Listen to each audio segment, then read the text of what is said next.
So clearly, those trainers, whatever their training team is, Caitlin Clark has lost faith in the training team. Like, this is Kawhi. This is Kawhi Leonard. This is Kawhi Leonard's situation, where she's going for second opinions and not even telling the training team what's happening. Caitlin Clark could be refusing to use Indiana Fever medicals. When the WNBA's biggest star keeps limping off the court, the entire fan base holds its breath, and the news cycle starts to feel like a string of medical reports. Caitlin Clark's decision to step outside the Indiana Fever's internal medical system has raised serious questions not just about her health, but about the franchise itself. What does this move reveal about the team's approach to player care, and could it spark a league-wide shift in how athletes are treated? This isn't just an injury update, it's a revealing case study in trust, money, and the razor-thin line between a minor setback. Another groin strain. This is the other side. As we talked about with the first one on the left side coming back after the quad, day-to-day is not accurate for even a minor groin strain. It was closer to 2 weeks before she returned, played well, and now the other side, the right side. It is unclear what imaging shows, but once again, the new groin strain is not day-to-day. She's already missing the All-Star game in the three-point contest. The question is, how much more? We won't know until we know about the imaging details, which were not revealed. But in any case, it's not day-to-day, closer to week-to-week. Caitlin Clark's durability was nearly mythic at Iowa, 143 straight starts without missing a single game. But just one WNBA season in, her availability reads more like a stop-and-go timeline. It began on May 31st with a left groin strain that sidelined her for 2 games. Then came a recurrence on June 16th, forcing her to miss the matchup against Chicago. By July 12th, the pain had shifted, now a right groin tweak in Boston. On July 19th, she was pulled from the All-Star festivities in Indianapolis, despite leading in fan votes. Just days later, on July 22nd, she was scratched from a marquee matchup against the Liberty in Brooklyn. More scans are scheduled early this week.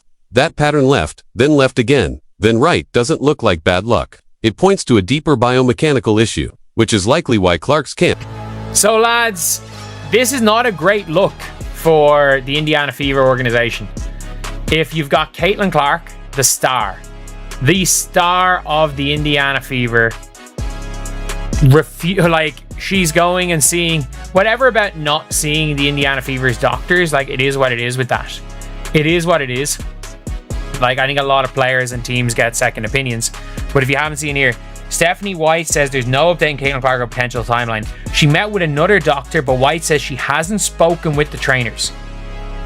So she's literally, she has met with a different doctor.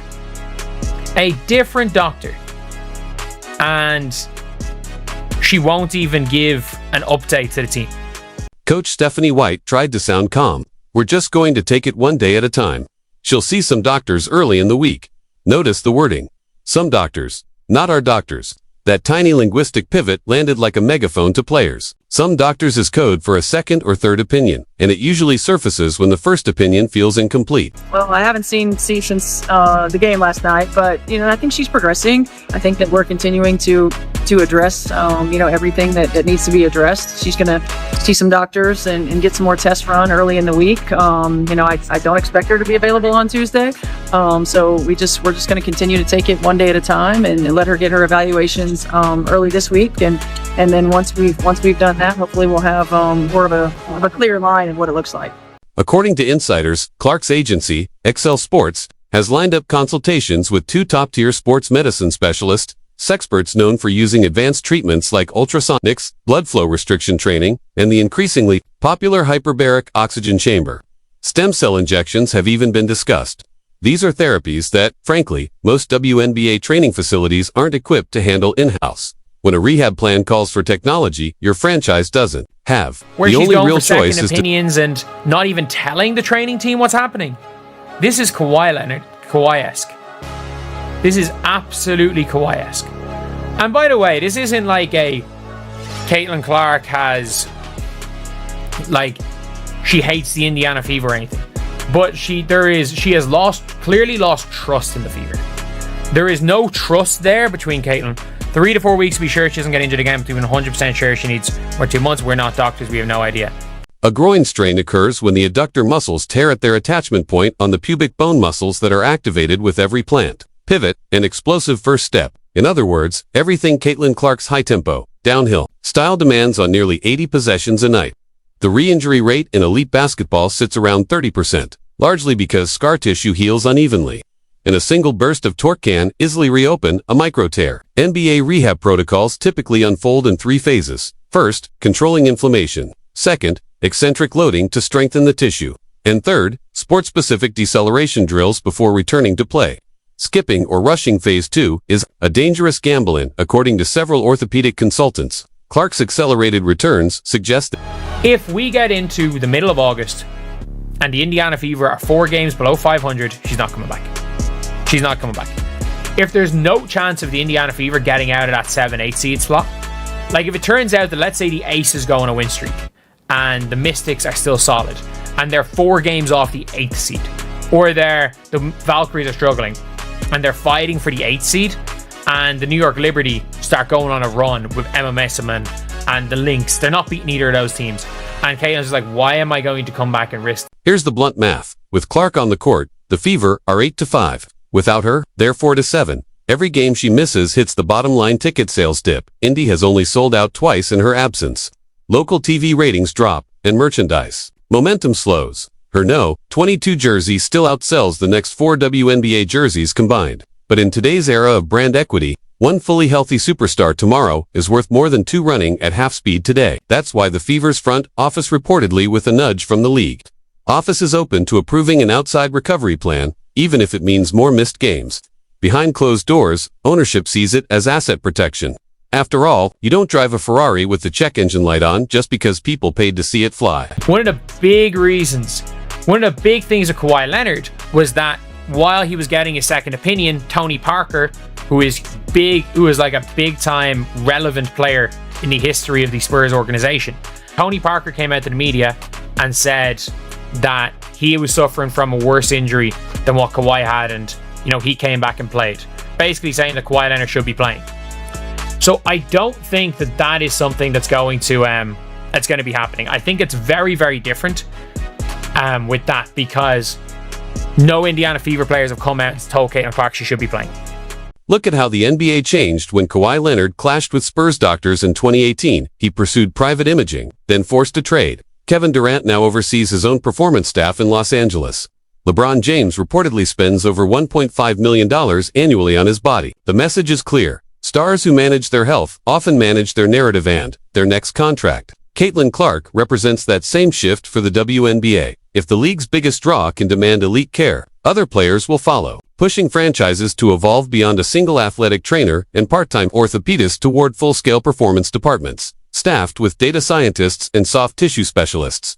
For teammates, this isn't rebellion, it's precedent. Veteran forward Aaliyah Boston, who's been dealing with ankle soreness much of the season, now sees Clark taking charge of her rehab.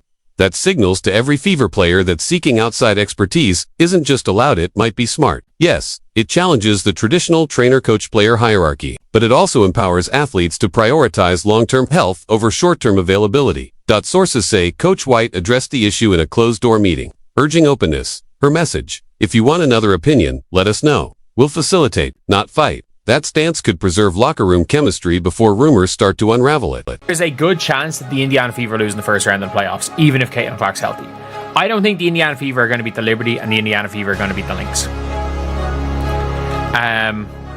I think that they have a shot of beating the Phoenix Mercury. I think that's a close series, but they got to get to the 6th seed to do that. To get to the 6th seed, you got to be a little bit over 500. It's not going to be like last year. Commissioner Kathy Engelbert has made strides on charter travel and maternity benefits, but medical modernization may be the league's next frontier. Right now, the CBA allocates just $350,000 per team annually for performance staffing, about what some NBA contenders spend just on cryotherapy. The Clark situation has exposed that gap. League officials are already exploring a shared center of excellence for in-season rehab, modeled after MLB's ESM facility in Birmingham. If that pilot is approved, expect the 2026 CBA negotiations to include a player-directed medical allowance, giving athletes the freedom to seek world-class care and bill it back to their franchise without triggering cap penalties. Scroll through social media after any Caitlin Clark scratch and you'll find panic, frustration, and fans playing armchair doctor. Millennials plan road trips around her schedule. Gen Alpha kids wear her no. 22 to summer camp. They'd rather wait 3 weeks for a fully healthy Clark than watch her limp through 20 minutes at 70%. Yet every DNP triggers refund requests and ticket exchanges. The Fever's communications team has quietly adjusted, less vague tightness, more direct medical detail. Because transparency builds trust, vagueness fuels conspiracy. And in a league that thrives as much on narrative, energy as it does on box scores, that difference matters. Because I can see sunshine in the air, the Brooklyn Bridge. Oh my goodness, Sabrina raining threes, Caitlin raining threes, Brianna Stewart getting mega rebounds. It's a match made in heaven, bruh. And I'm here to tell you, we don't know if that's the future, but we just got to deal with what we got, and that is this whole Indiana Fever situation. Now, I'm not trying to sit up here and say that I'm not an Indiana Fever fan, because I am. You know, I'm rocking out with whatever Caitlin's rocking out with. So that's what Caitlin at. That's what I will be supporting. But for as how they operating, how they're handling and managing Caitlin Clark, I ain't feeling that, man. Down the coaches kind of pulling her, not letting her celebrate. Down to her going off on Stephanie White in a tunnel, down to players sneak dissing in interviews. It's looking real spooky. The best case scenario. After advanced imaging and an 8 to 10 day regenerative therapy block, Caitlin Clark begins controlled on-court work, targeting adductor stability and deep core integration. The Fever have quietly circled a home game against Las Vegas in August as her soft return under a strict 25-minute cap, with mandatory off days monitored by her outside therapists. But if setbacks continue, Indiana may opt for an injury management designation, shelving her until September and prioritizing playoff readiness. That would hurt in the standings but protect the bigger picture, her long-term health. Behind the scenes, the Fever's front office is already mapping out a summer overhauling, a second performance physio, investing in force plate tech, and most importantly, rebuilding trust with players, families, and agents before free agency reputations start to harden. So the question isn't just, is Caitlin Clark ditching team doctors? It's, is she simply doing what modern athletes do, choosing world-class care on her own terms?